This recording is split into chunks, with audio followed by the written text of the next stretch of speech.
Today we'll be starting with a new text. The name of the text is Metamorphosis, written by Ovid.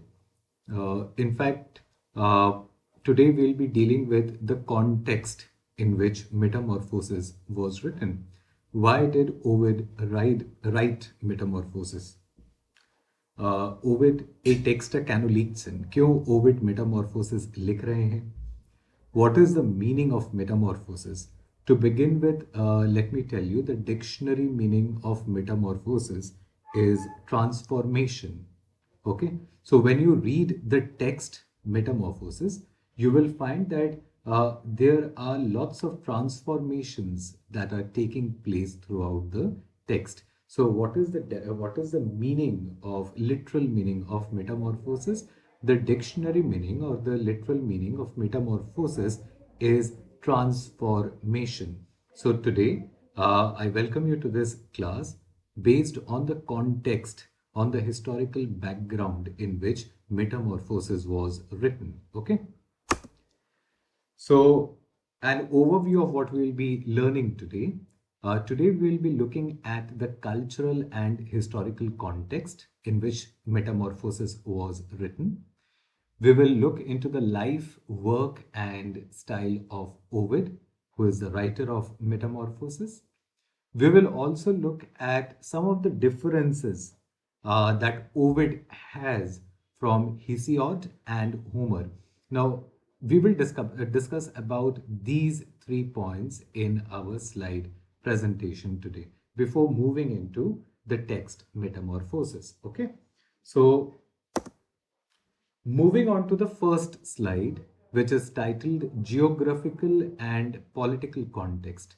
Okay, so before reading the text, we need to understand the context. मतलब उस किताब के आसपास वो किताब जब लिखी जा रही थी तो सामाजिक व्यवस्था कैसी थी, what kind of a society that was. ठीक है, we need to understand that. We need to understand the geographical area of the Roman Empire and the political context. Okay, so starting with Hesiod and Homer. Now, who are Hesiod and Homer? You can very well see that Hesiod and Homer are the poets of ancient Greece. Okay, Hesiod and Homer are the poets of ancient Greece.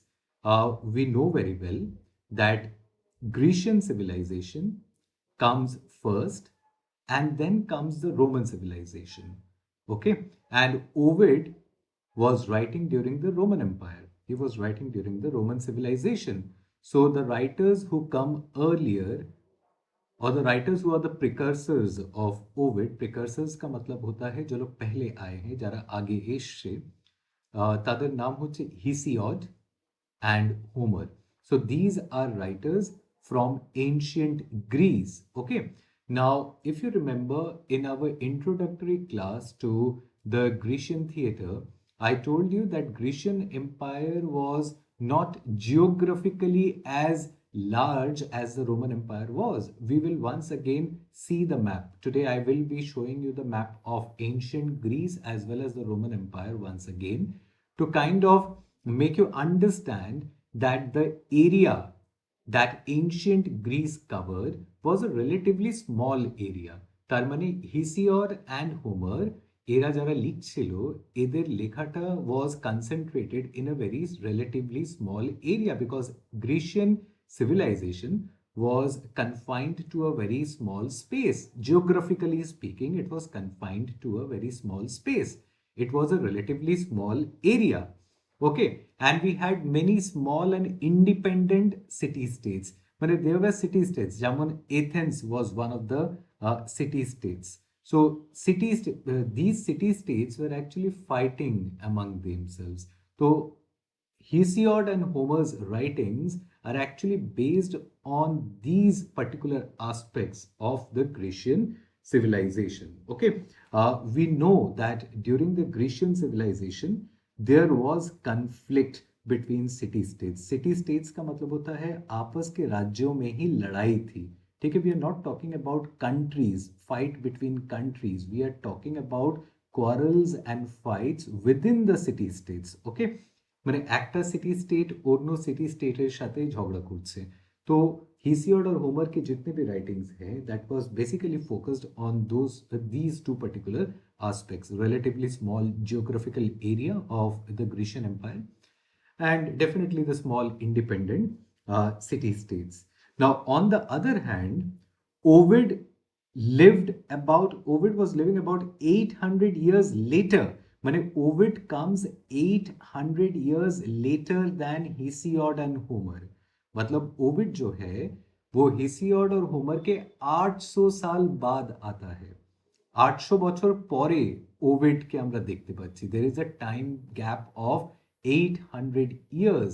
Okay, so when Ovid was writing, we find that the Roman Empire has kind of conquered a kind of a large space, geographically speaking.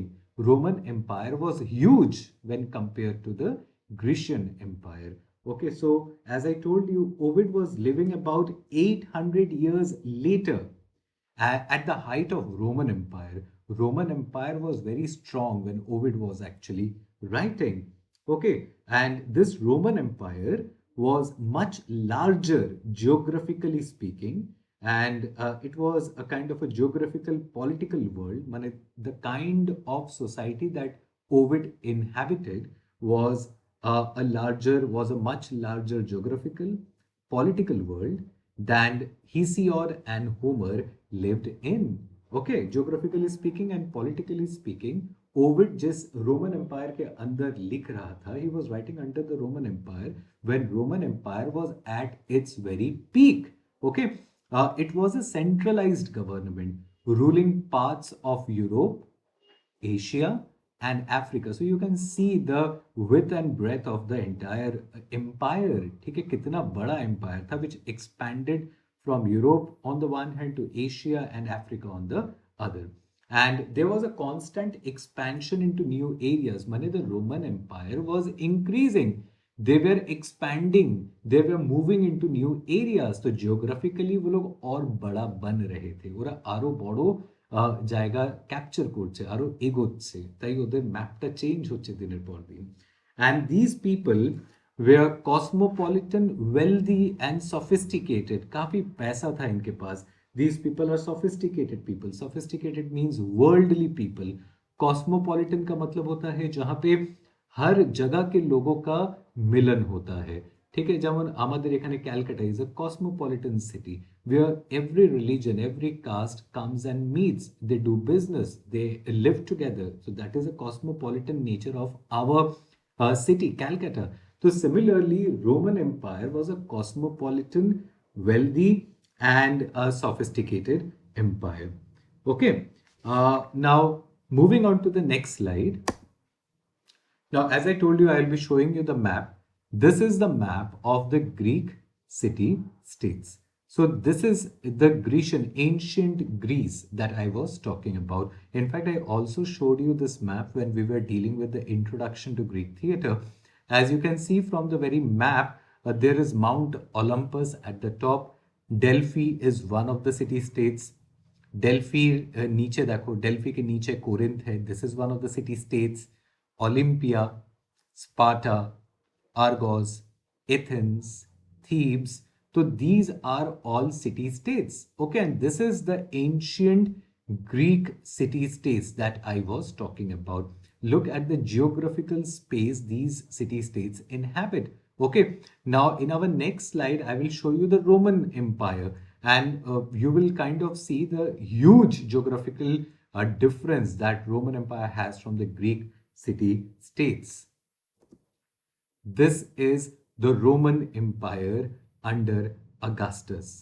ये पूरा area देखिए, ठीक है। This is the Roman Empire, the map of the Roman Empire, जो colored में है, যেটা কালারে আছে সেটা হচ্ছে Roman Empire, not the white ones. Okay, तो this is Roman Empire under its emperor. The name of the emperor was Augustus.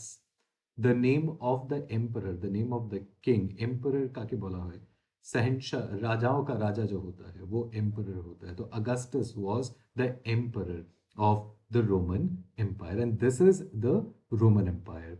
Now, definitely, you people must be having a difficulty in actually assessing the geographical area of Rome and ancient Greece. So, in my next slide, I will kind of overlap both the Greek and the Roman Empire maps to show you where Greece is, the geographical area of Greece, and where Rome is in our next slide. Now, look at this particular slide.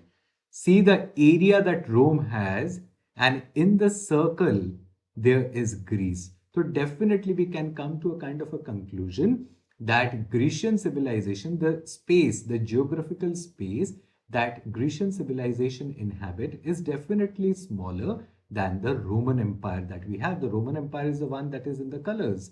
Okay, so you can very well see, and this empire was expanding because the king Augustus, the king named Augustus, had this policy of expansion. He was expanding his empire. The Roman Empire was always increasing. Okay, so this is the basic difference between the geographical space that Roman Empire inhabited and the Grecian Empire. The Grecian Empire is relatively small. Now, definitely, one thing is to be mentioned here.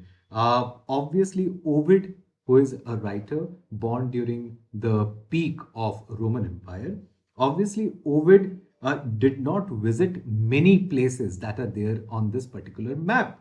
Okay, but the point that I'm trying to mention is these places were very much more real to Ovid as opposed to the semi-mythic world of the Greeks where no one ever ventured to. Now, when Hesiod and Homer were actually writing, যখন Hesiod or Homer যখন লিখছেন, the places that they talk about are actually semi-mythic places.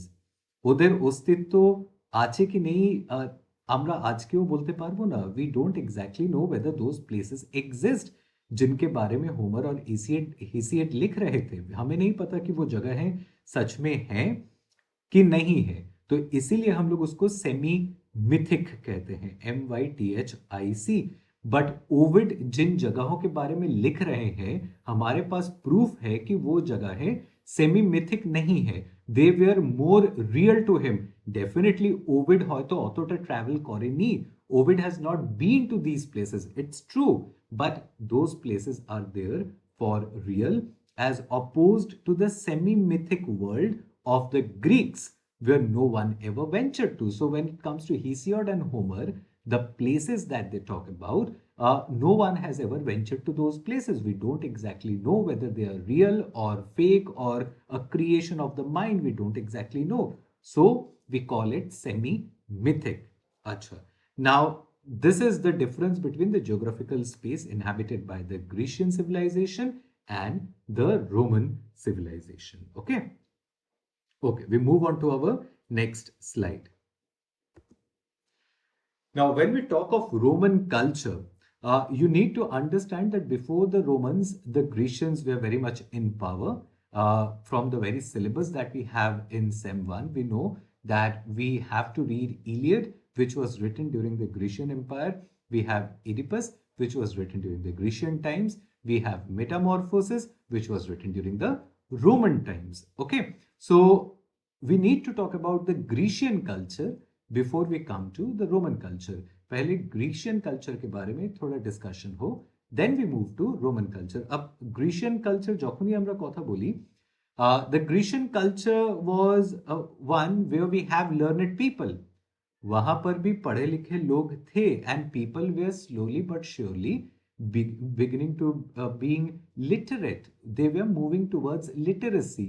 आस्ते आस्ते लोग पढ़ना शुरू कर रहे थे, लेकिन সবাই লিটারেট ছিল না, সব লিটারেট नहीं थे, सबको पढ़ना नहीं आता था. It was just the beginning, the first step towards literacy.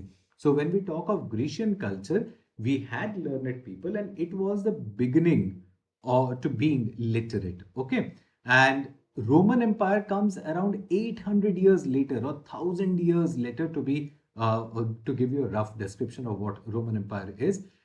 After 1000 years, when Roman Empire comes to the fore, when Roman Empire becomes powerful, we find that the literacy, the education that began in the Greek culture is now complete. People were literate. लोगों को पढ़ना लिखना आता था তাই জন্য দেখবে the first point that I have mentioned here is the people in this particular Roman society were highly literate. पढ़ना लिखना आता था, sophisticated, they were worldly, and we had a cosmopolitan culture. Now, as I told you the definition of what cosmopolitan is, so we had a cosmopolitan culture. Okay. Now, the next point that I have mentioned is divorce, adultery was very common in Roman culture. Adultery, we know what adultery is. Adultery का मतलब होता है शादी के बाहर के कुछ relations हो गए, या ऐसे कुछ relationships जो नहीं होने चाहिए लेकिन हुए हैं. That is what adultery is. Okay. Divorce होता था उस समाज में. Adultery was very common and accepted, especially among the nobility. माने बड़े लोग कुछ भी कर सकते थे.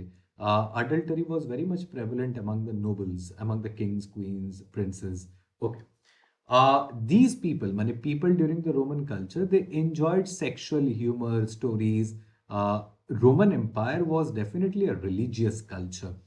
They too believed in religion. They too had their faith in religious text and religious virtues. But it was not a highly prudish culture.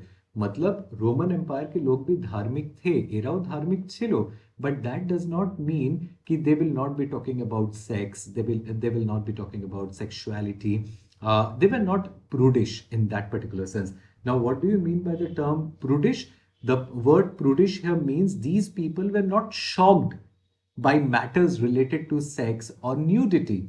In fact, when you look at Greek sculptors, जो मूर्तियां, जो statues बनाए गए हैं, और Roman time पे, Roman empire के समय पे जो मूर्तियां बनाई गई हैं, जो स्टैचूज बनाए गए हैं, most of them are nude. ठीक है, most of them are nude. So we find that the people of these particular societies were religious definitely, but it was not a highly prudish kind of a culture. ठीक है, so prudish का मतलब हम लोगों ने अभी बताया कि these people were not easily shocked by matters related to sex और न्यूडिटी. और सोफिस्टिकेटेड का मतलब तो हम लोगों ने बताया था कि सोफिस्टिकेटेड का मतलब होता है worldly. Okay, so these people enjoyed and celebrated the joys of the flesh. Okay, we need to remember this. They enjoyed and celebrated the joys of the flesh. Okay, and they considered themselves to be sophisticated and above the simple superstitions of the conquered people. अच्छा, who were the conquered people? Roman Empire काके conquer करेছিল? Definitely the Grecian Empire. उनको conquer किया गया था. तो those Grecian Empire peoples were very superstitious kind of. But these people, the Roman Empire people, they considered themselves to be sophisticated and they considered themselves to be above the simple superstitions. मतलब ये लोग उतने भी अंधविश्वासी नहीं थे जितना Grecian culture के लोग थे. ठीक है, so this is what what was in fact the Roman culture, the Roman traditions. Now, when we talk of Rome, we definitely need to talk about a particular emperor, the Emperor of Rome. Now, what was the name of that particular emperor? The name of that particular emperor was Augustus Caesar. Okay, now who was Augustus Caesar? We need to understand that. Augustus was the nephew of Julius Caesar, and he was adopted by Julius Caesar. Okay, Augustus was the nephew of Julius Caesar and adopted by Julius Caesar, and that's the reason why the first point mentions that Octavian Augustus was the adopted son of Julius Caesar. Okay, he became the emperor of Rome in 30 BCE, before the birth of Christ. He becomes the emperor of Rome, and he instituted Pax Romana. माने उसने establish किया PACS रोमना. PACS रोमना का मतलब क्या है? The era of Roman peace. The era of Roman peace. Usually it is considered that the reign, REIGN, the reign and rule of Augustus Caesar in Rome was a very stable and a very peaceful kind of a reign. Okay, there was not much disturbance. जब Augustus scissor राजा थे तो रोम में काफी stability थी, काफी शांति थी, and it was flourishing. Okay, it was flourishing, and this is the reason why I say that Augustus Caesar instituted Pax Romana, which is called the era of Roman peace. Okay, and the center of empire stable, মানে जहां से ये लोग rule कर रहे थे, যেখান থেকে अगस्टस सीजर रूल করছিলেন, সেখানে the empire was very stable and peaceful. Okay. Okay. The wars of expansion on the borders. This is the first point in this particular slide. As I told you, the Roman Empire was stable and at peace and flourishing at the center. लेकिन at the margins, মানে বর্ডারে কি হচ্ছিল, সব সময় যুদ্ধ হচ্ছে, borders में हमेशा लड़ाई हो रही है. क्यों? Because Rome wanted to expand its border. So definitely expansion involves quarrels, disputes, fights.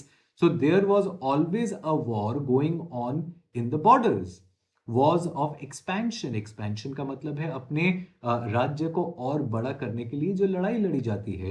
And माথায় रखबे और याद रखना पड़ेगा कि ये वॉर्स इसलिए भी हो रहे हैं कि वहां पर जो वॉर्स होंगे वहां से जो पैसा मिलेगा जीत के, उस राज्य को जीत के जो पैसा आएगा, उस पैसे से पूरे देश को चलाया जाएगा. And this is the reason why the centre always remains in peace, because वो पैसा जो बाहर से आता था, युद्ध से आता था, वो देश के चलाने के काम आता था. तो सेंटर में हमेशा शांति ही रहती थी, लड़ाई हमेशा मार्जिन्स में हो रही है. বিকজ মার্জিনস থেকে টাকা আসবে সেন্টার চালানোর জন্য. मार्जिन्स থেকে যত টাকা আসবে, যত বেশি টাকা আসবে, जितना ज़्यादा पैसा आएगा मार्जिन से, जहाँ पर लड़ाई हो रही है, उतना स्टेबल सेंटर बना रहेगा. सेंटर का मतलब है, suppose what is the center of West Bengal? Definitely Calcutta. So what, suppose if I give you an example ki Mamata Banerjee is the empress of West Bengal and she is fighting a battle at the margins. So fighting a battle at the margins का मतलब है she is fighting a battle near the Bangaon border. She wants to expand her boundaries of West Bengal, और वहां से जो पैसा लूट के लाती है उसको कहां पर इस्तेमाल में लगाया जाता है? कैलकाटा में. तार माने the people in Calcutta are living the life, a very kingly kind of a life. ठीक है, तो ये पैसा कहां से आता है? मार्जिन से आ रहा है. And this is the reason why there is stability at the center, but there is no such stability at the margins, because margins are সব সময় যুদ্ধটা লেগেই আছে. Now Augustus Caesar, before he becomes the emperor of Rome, he too was a libertine. राजा बनने से पहले ये आदमी भी एक लाइबर्टाइन ही था. Now definitely you will ask me कि what a libertine is. Libertine is a person who freely indulges in sensual pleasure. He too had lots of girlfriends. He too had lots of mistresses. बहुत सारी लड़कियों के साथ उठना बैठना था, बहुत सारे सेक्सुअल रिलेशनशिप्स थे. He was also a libertine, but as soon as he became the emperor, ठीक है, जैसे ही वो राजा बन गया, उसने अपने आप को सुधारने की कोशिश की. As an emperor what he did was he instituted legislation meant to reassert traditional values. मैंने जैसे ही वो राजा बन गया, he decided कि हमारे जो ट्रेडिशनल वैल्यूज हैं उनको फिर से लागू किया जाएगा. वही ट्रेडिशनल वैल्यूज के आबार फिरिए आनते হবে. जॉइंट फैमिली कॉन्सेप्टটাকে আবার ফিরিয়ে আনতে হবে. ঠিক है, so before becoming the king he was something else, and after becoming the king he becomes a more responsible person, I suppose. ठीक है, तो as an emperor he instituted legislations meant to reassert traditional values. Now, as I told you, he had mistresses, and when he became the emperor, he believed in turning back the clock. In turning back the clock का मतलब क्या है? মানে আবার থেকে reinstate করা সেই পুরনো ট্রেডিশনাল ভ্যালিউজ গুলো. মানে ওই ফ্যামিলি সিস্টেম, জয়েন্ট ফ্যামিলি সিস্টেমটাকে যদি আরেকবার রাখা যায়, ম্যারেজ একবারই হবে, আর কোথাও তুমি যাবে না, you should not have a girlfriend after marriage, this and that. Okay, but he himself was not like that before becoming the emperor. And we need to remember that these are some of the concepts due to which there was peace and stability in the Roman Empire. माने Augustus ने ये जो traditional values पे फिर से जोर देना शुरू किया, ये भी एक कारण है कि रोमन एम्पायर इतना स्टेबल कैसे रहा, ठीक है। और माথায় রাখবে, this is also one of the reasons which brought Ovid into conflict with him later in life, because Ovid is one of those people who always wrote amorous poems. मतलब ओविडेर poems गुलो যদি কোনোদিন পড়ো, you will find that there is lot of sexual content, there is lot of sexual immorality in Ovid. So this is one of the reasons why Ovid came into conflict with Augustus later in life, and Ovid was actually exiled. Ovid K exile করে দেওয়া হয়েছিল, banish করে দেওয়া হয়েছিল रोम থেকে। Ovid को भगा दिया गया था, एग्जाइल किया गया था, ठीक है। रोम से बहुत दूर भेज दिया गया था उसको। There are reasons behind it, we will come back to those reasons in our later slides. Okay okay, moving on to the next slide, we'll be discussing about Ovid. What was Ovid? Who was Ovid? We need to discuss about it. Now, Ovid, a real life. So first we'll be discussing about Hesiod and Homer. If you look into the history books, or if you search for these writers on Google, you will find, if you Google these writers, you will find that these Hesiod and Homer are almost mythological figures themselves. माने very little is known about their life.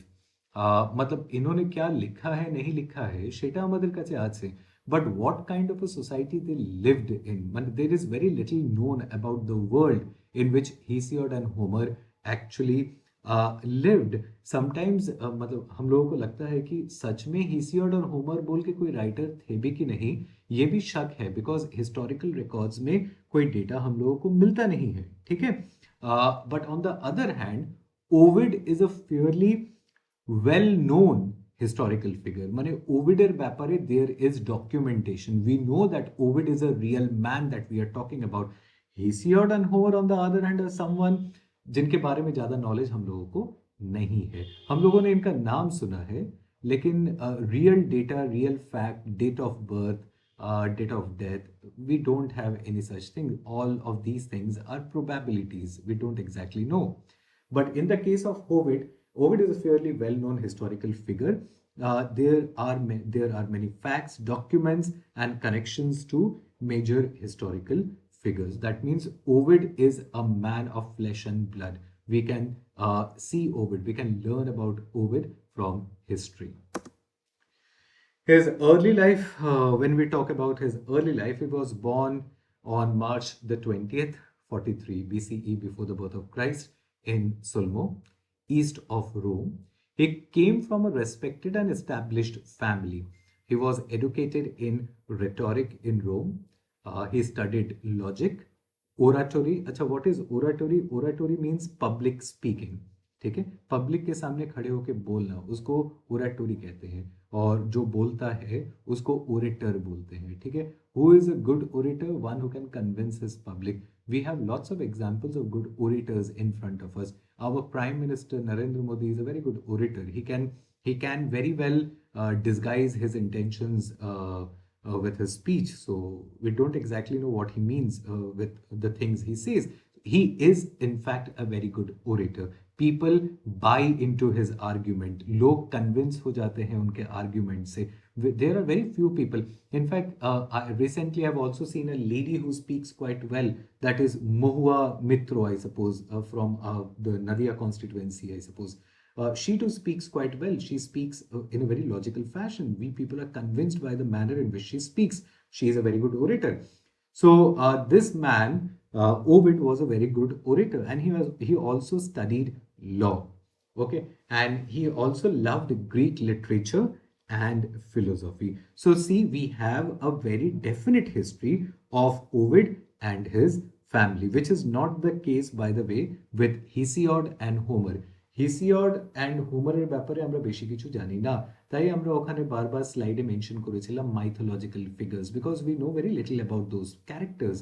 But on the other hand, we know a lot about Ovid. Okay.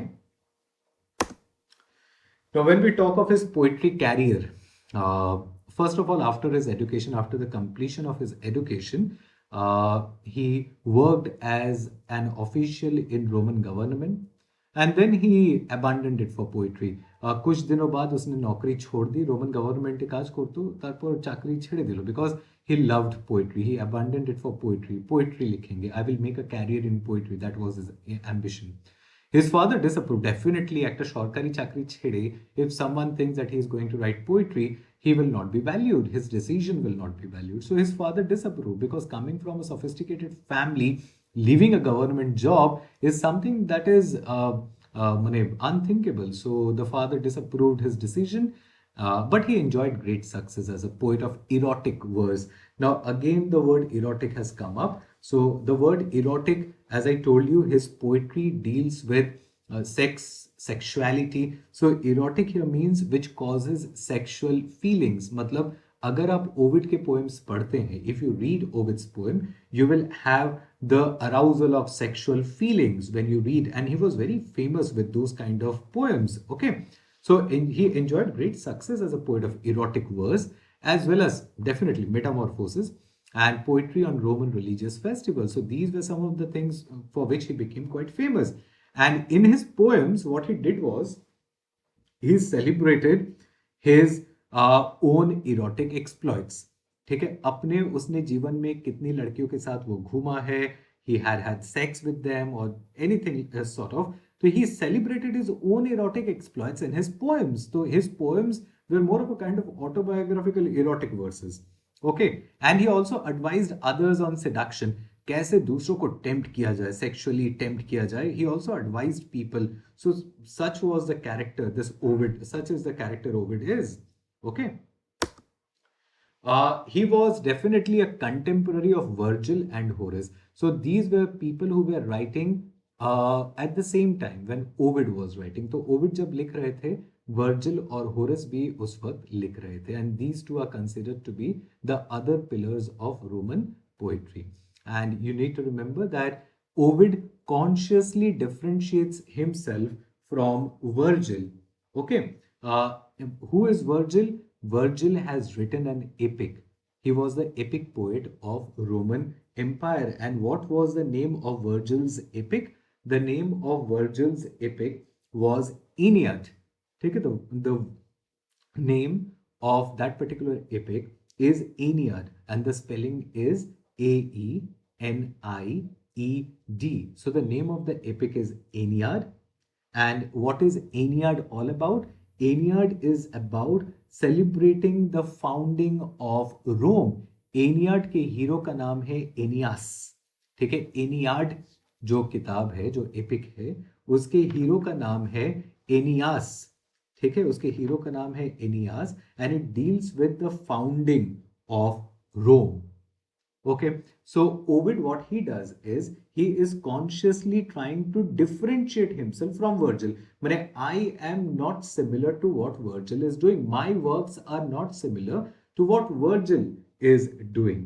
Ovid was not the political historical poet. If you say that Ovid Virgil के epic poem में जिसका नाम है Aeneid, we find a kind of political and historical material in it. But in the case of Ovid, we do not find any political or historical material as such. Okay, as Virgil is actually writing. But Ovid's poems are more about art, beauty, love, eroticism, pleasure, passion, and these sorts of things. Okay? So this is the basic difference between Ovid and Virgil. On the one hand, you can call Virgil a political, historical writer, but Ovid is different from Virgil. Ovid is not a political or a historical writer. He is more into the writings of art, beauty, love, eroticism, pleasure, passion, and these sorts of things. Okay. Now, this is what differentiates Ovid from Virgil. Now, in his later life, as I was telling you earlier, he was exiled by Emperor Augustus in 8 CE because of immorality to the frontier city of Tomis. उसको exile कर दिया गया था. Okay, देश थे. Okay, ওই জায়গা থেকে, মানে মেট্রোপলিটন কসমোপলিটন শহর থেকে দূরে পাঠিয়ে দেওয়া হয়েছে, রোম থেকে অনেকটা দূরে পাঠিয়ে দেওয়া হয়েছে, and the name of the city was Tomis, where he was exiled. He wrote of his sadness living on the frontiers of Roman Empire. As I told you कि मार्जिन्स में जहां पर इसको भेजा गया সেখানে সব সময় যুদ্ধ হচ্ছে, वहां पर तो हमेशा लड़ाई चल रही है, ठीक है। तो वो वहीं पर रहा। Ultimately he wrote of his sadness living on the frontiers of Roman Empire, and he died in 17th century BC. Okay, now this map shows where Ovid was actually exiled. দেখো जहां पर স্টার है, যেখানে star দেয়া রয়েছে, Rome হচ্ছে যেখান থেকে রেড লাইনটা শুরু হয়েছে। This is the centre of the Roman empire, আর এখান থেকে একদম মার্জিনসে পাঠিয়ে দেওয়া হয়েছে। The name of the place was Tumis. As I told you, the name of the place, as I mentioned, was Tomis, Tomis. So this was the place where he was exiled. This star mark is the place. So देखो centre से एकदम margins में भेज दिया गया, and ultimately he died at this particular place. Now, what were the reasons for his exile? We need to understand this कि reasons क्या थे? एक तो we don't exactly know what the reasons were. If you Google the reasons, the Wikipedia also suggests some of the reasons, but it also does not give you a particular definite answer. One of the reasons, unknown exact cause, Ovid wrote it was due to a poem and a mistake. कहीं पर Ovid ने ये लिखा है कि मुझे ये जो एग्जाइल मिला है, it was because of a poem, और कोई गलती मैंने की है, it was because of a mistake that I have been exiled. But what was that poem and what was his mistake, we don't exactly know. Okay, so unknown exact cause, this was the first reason that we have.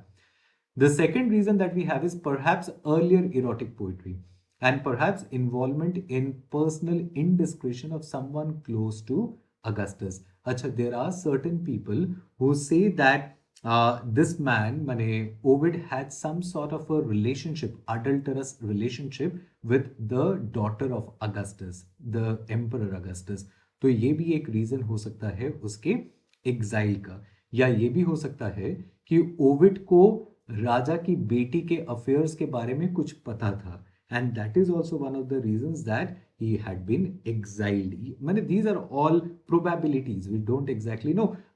But there is a third group of people who say कि actually में उसको real life में exile नहीं मिला था, it was more of a kind of a figurative exile. Figurative माने वो रोम में ही रह रहा था, उसको कोई एग्जाइल नहीं मिला था, वो रोम में ही था, लेकिन पावर पॉलिटिक्स से उसको हटा दिया गया था.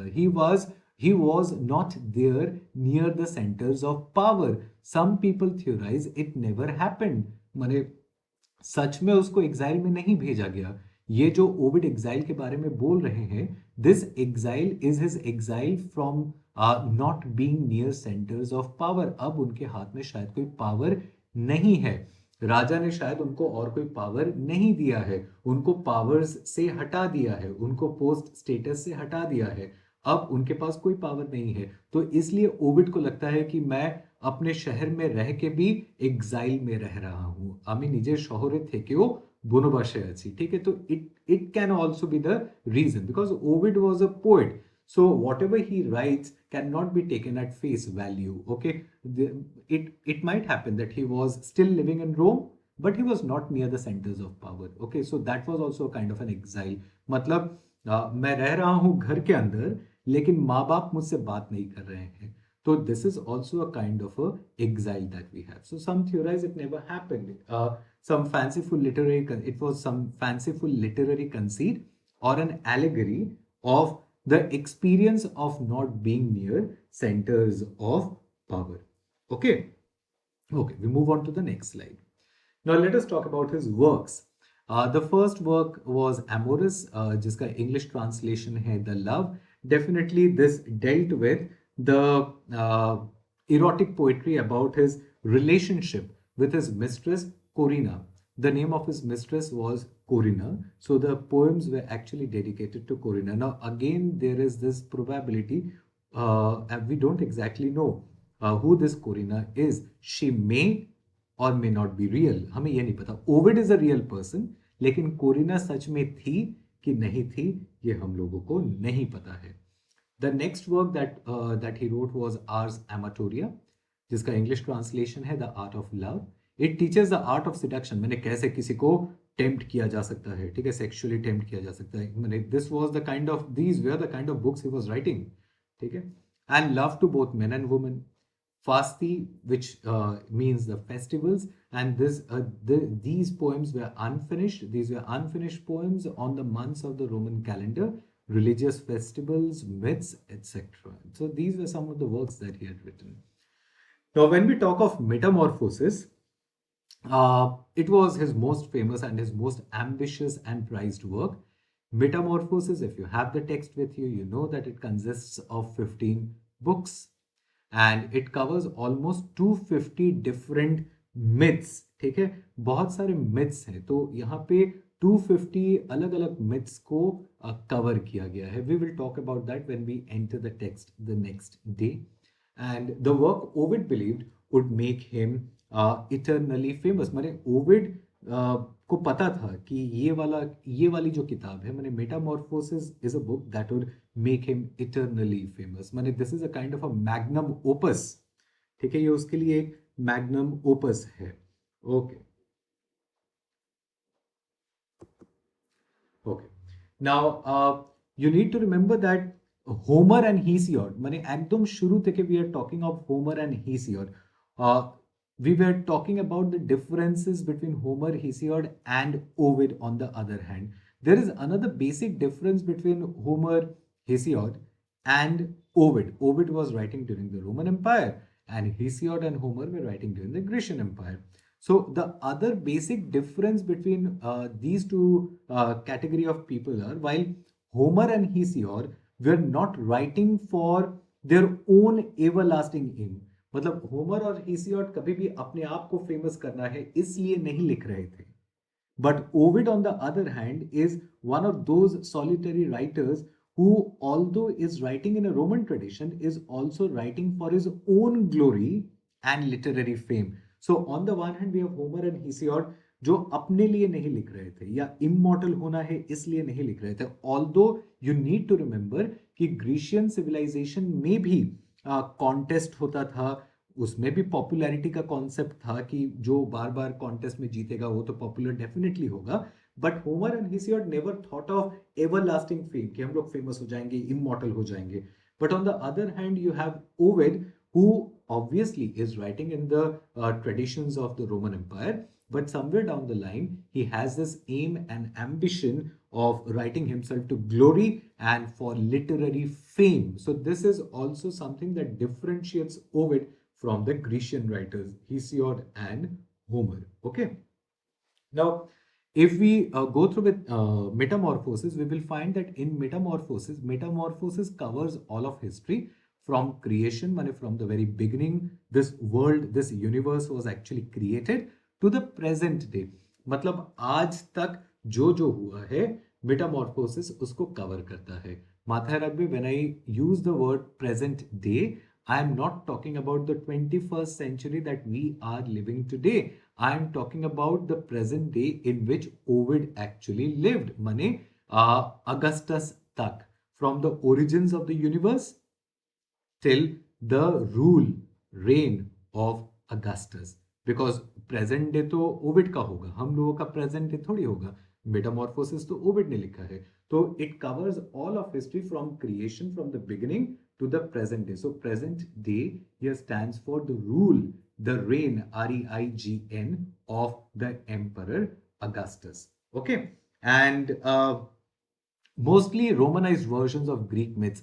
There were lots of Greek myths, and if you read books on Greek mythology, you will find that each and every storyteller has certain variations of the myth. मतलब एक ही कहानी को कई तरह से कहा जा रहा है, माने একটাই গল্প কিন্তু অনেক ওয়েজে ওই গল্প অনেক ভেরিয়েশনস আছে.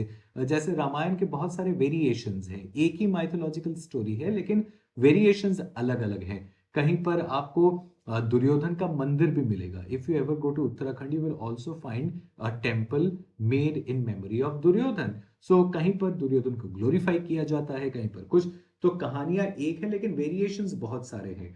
तो सिमिलरली रोमन्स लोग तो ग्रीक से ही इंस्पायर्ड होते हैं. They have been inspired by the Greek myths.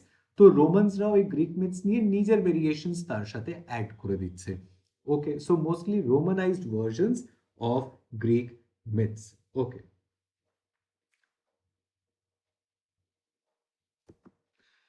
now, when you read Metamorphosis, you will come across some of the gods and goddesses.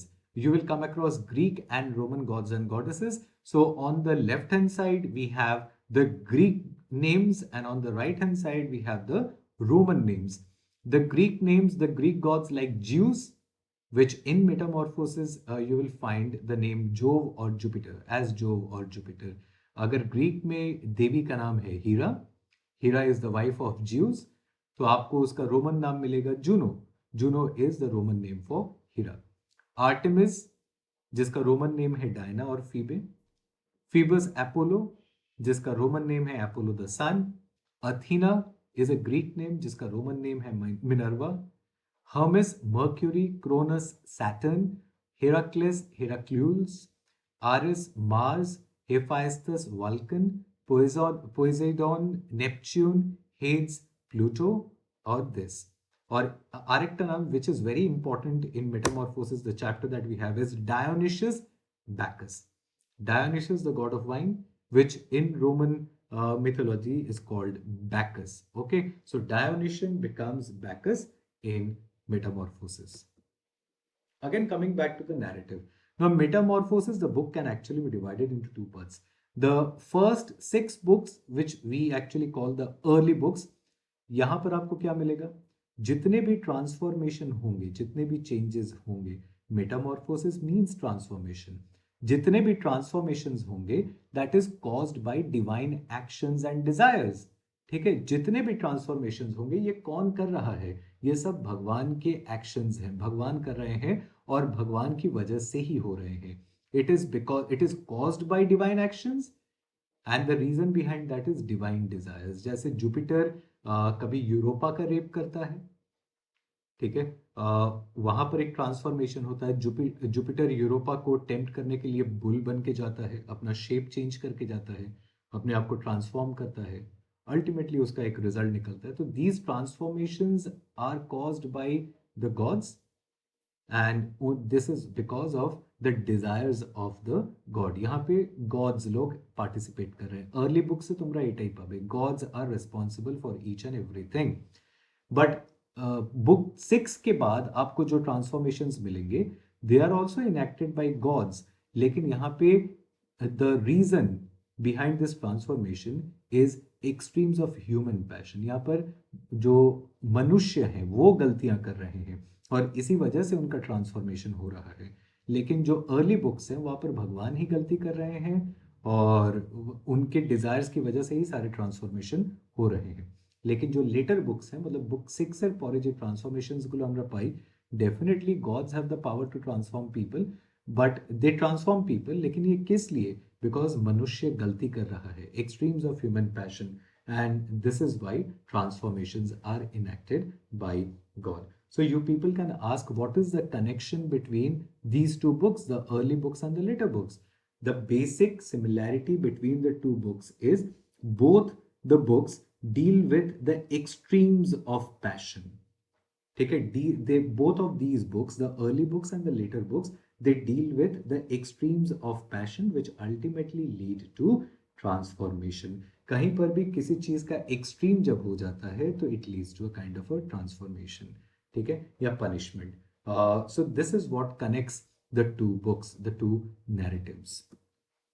Now Metamorphosis में आपको होमर के इलियड का भी रेफरेंस मिलेगा, ओडिसी के भी रेफरेंस मिलेगा, आपको वर्जिल के एनियड का भी रेफरेंस मिलेगा। As I told you, Virgil was the epic poet of Rome, he had written Aeneid, और एनियड में जो हमारा हीरो है उसका नाम है एनियास।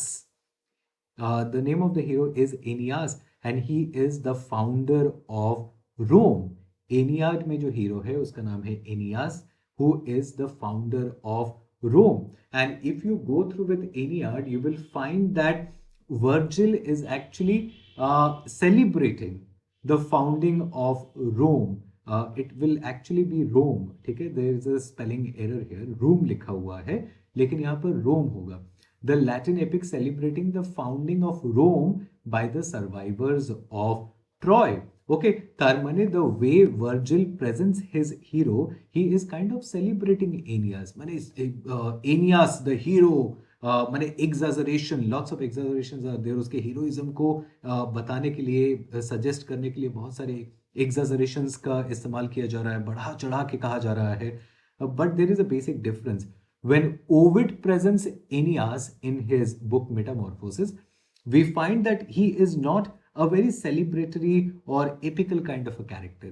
He is as human beings are. So this is a basic difference between the way in which Virgil treats his hero and the way in which Ovid treats his hero. ठीक है, Ovid एनियास को इंसान की तरह ही treat कर रहा है, साधारण मानुष, human being, common human being. और वर्जिल का एनियड, क्योंकि ये एपिक है, महाकाव्यर भितरे definitely we will always have some grand characters, grand people. So यहाँ पर वर्जिल एनियस को definitely in a very grand way उसको प्रेजेंट कर रहा है, larger than human being, larger than common man, definitely. Okay, so this is the basic difference between Virgil's representation of Aeneas and Ovid's presentation of Aeneas in Metamorphosis. Okay, whereas Virgil glorifies Aeneas, on the other hand, Ovid presents Aeneas as not much a celebratory and epical kind of a character, but a common human being. So this is the basic difference between the two. Now, when we talk of the style of Metamorphosis, you will find that even when we have just one chapter in our syllabus, chapter 3, book 3, in fact, you will find that there are lots of stories, diverse, seemingly disconnected narratives. बहुत सारी कहानियों का एक संकलन है, মানে ওই চ্যাপ্টারের ভেতরে, ওই বইয়ের ভেতরে অনেক কটা গল্প দেয়া রয়েছে. We have the story of the founding of Thebes, we have the story of Achaton, we have Bacchus. तो we have the story of Narcissus.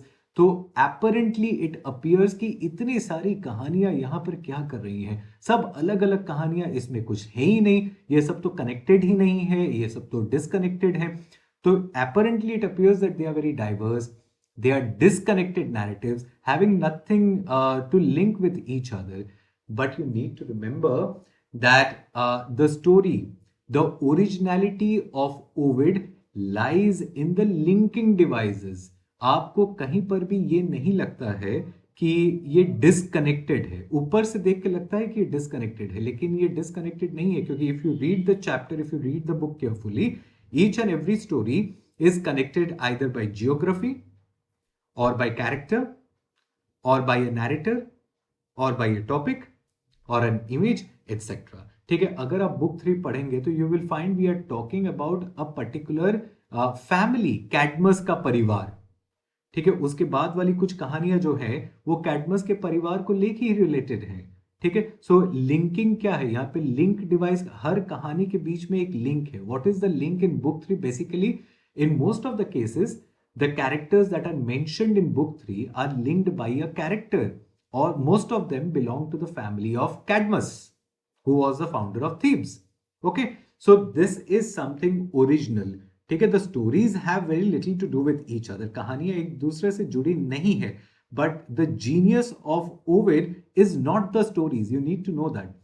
कि ये जो कहानियां हैं, कैडमस की कहानी हो गई, एक्टियन की कहानी हो गई, नार्सिसस की कहानी हो गई, এই গল্পগুলো কিন্তু নতুন নয়. These stories are nothing new. These stories are well read. They are very familiar stories. Each and every Grecian Empire people, citizen, and the Roman citizens, they know the story of Narcissus. So what is the genius of Ovid? The genius is how Ovid links them. How he is linking stories to other stories. He actually makes us see ideas that otherwise we would not have noticed. So this is where the genius of Ovid lies. The stories are not original, and that is not the genius of Ovid. What is original is the way he links these stories. They are either connected by geography, or by a single character, or a narrator, or a topic, or an image, etc. Okay, so we also have stories within stories, माने embedded narratives. कहानी के अंदर एक कहानी, जैसे हम लोग पंचतंत्र देखते हैं, तो पंचतंत्र खुद एक कहानी है और उसके अंदर कोई कहानी सुना रहा होता है. বা আমরা আলিফ লায়লা বা अरेबियन नाइट्स যখন আমরা পড়ি, 1001 नाइट्स जब हम लोग ये पढ़ते हैं, तो उसमें क्या है, एक कहानी के अंदर दूसरी कहानी है, embedded narrative, stories within stories, multiple narrators. Now this is very interesting because Ovid provides us multiple narrators. ये जो कहानियां ओविड हमें बता रहा है, यहाँ पे कई सारे नैरेटर हैं, माने ये कहानी दूसरा कैरेक्टर बोल रहा है, আরেকটা গল্প অন্য কোনো ক্যারেক্টার বলছে, तीसरी कहानी कोई दूसरा आदमी बोल रहा है.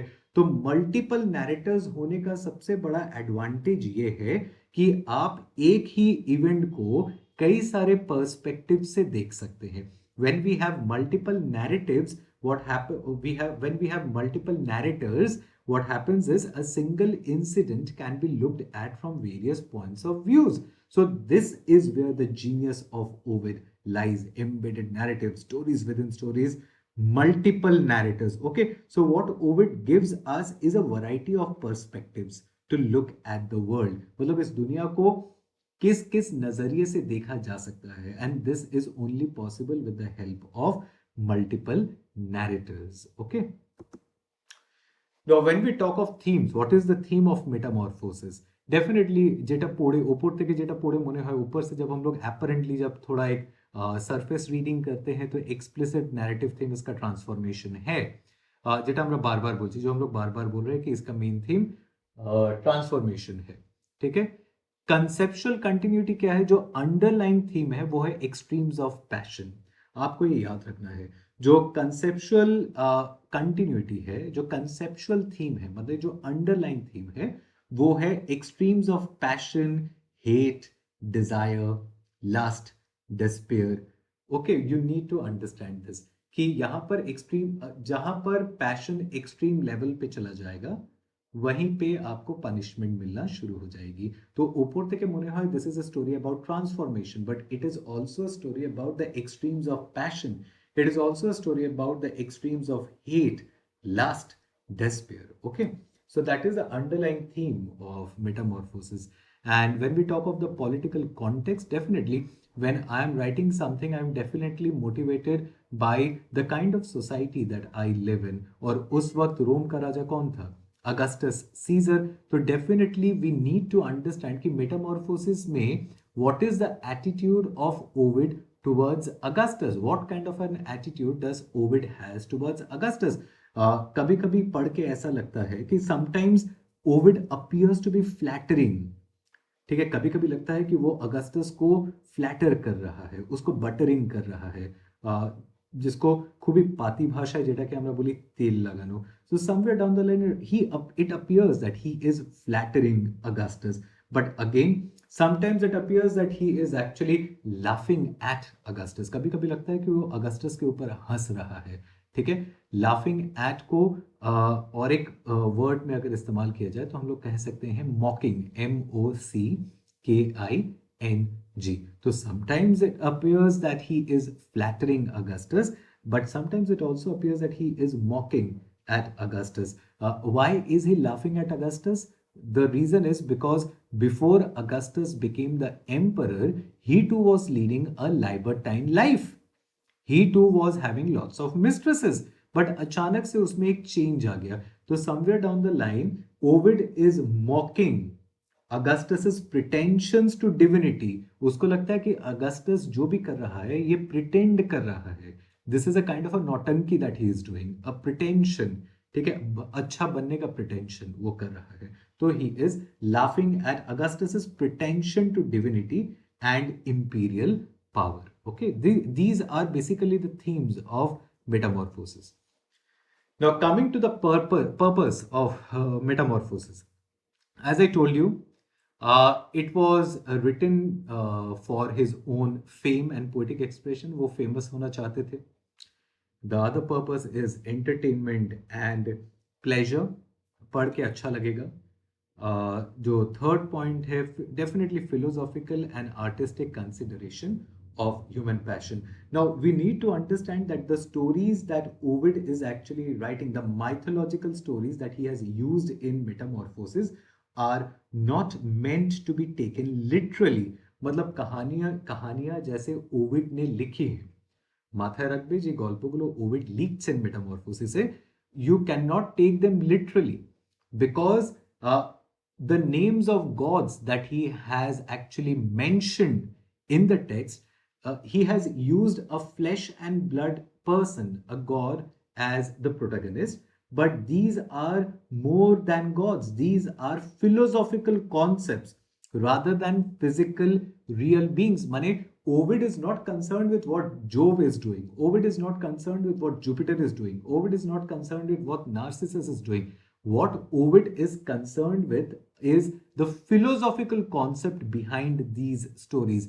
Now, what was the story of Narcissus?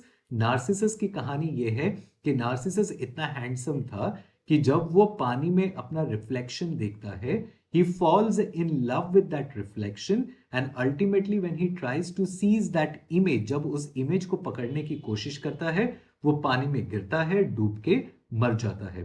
ठीक है, this is the basic story of Narcissus. But what Ovid is trying to mean here is he is trying to tell us the philosophical concept behind this story. Narcissus as a character is not important. The philosophy that the story of Narcissus generates is more important. What is the philosophy? The philosophy is excessive self-love is a destructive thing. जो लोग अपने आप को बहुत ज्यादा प्यार करते हैं और एर शॉप्ते के बड़ो प्रूफ होच्छे আমাদের सेल्फीज. ठीक है, ये कुछ लोगों को हम लोग देखते हैं ना, हमेशा सेल्फी उठा उठा के देते रहते हैं. That is what excessive self love is. कुछ लोग आईने के सामने हमेशा बैठे रहते हैं. That is excessive self love. And what is the philosophical consideration? Excessive self-love is self-destructive. So Ovid is not concerned with gods in flesh and blood or the physical real being of Jupiter or Jove or Narcissus or Bacchus. He is concerned with the philosophical and artistic consideration of human passion. Okay, this is the thing. So Metamorphosis is not so much a religious text. You need to understand this. कि Metamorphosis is not a religious text. यहां पे बहुत सारे देवी देवताओं के नाम मिलते हैं. जुपिटर का नाम मिलता है, हीरा का नाम मिलता है, बैकस का नाम मिलता है, बहुत सारे देवी देवता हैं. But that does not make it a religious text because Ovid never intended it to be a historical or a religious record of certain things. Metamorphosis is more of a kind of artistic and philosophical text. It is not a religious text. ठीक है, and this is what differentiates Metamorphosis from the Bible itself. Bible is a religious text. Definitely Bible is not an artistic text. It's a religious text. ठीक है, so Metamorphosis is not a religious text. It is more an artistic and a philosophical text. We need to understand the philosophy behind the stories that are being mentioned in the books that we have in our syllabus. What is the philosophy? So Jupiter as a physical real Jupiter is not important. What comes out of that story is important. The philosophy behind that characterization is important. Okay, so we need to understand this. This is what differentiates Metamorphosis from a religious text, suppose the Bible. Okay, now if you want to go through the poems of Ovid, which I told you are more very sexually explicit poems, you can click this link or you can search for this link on the Google and you can visit the site where Ovid has actually written these poems. The collections of the poems are there in this particular site. And last but not the least, this is a quote from Ovid. A very lovely quote. I love this particular quote, so I have put up this on my slide. So if you want to be loved, be lovable. So this is a quote from Ovid. Though Ovid is not alive today, but his teachings is. In fact, Ovid wanted to become immortal. He knew that Metamorphosis would give him immortality, and I suppose he has gained immortality because we are reading Metamorphosis even today in the 21st century. So with this, we end this lecture of ours. We will be meeting again next week with the chapter that we have in our syllabus, Book 3 of Metamorphosis. Thank you. Have a safe night. Good night.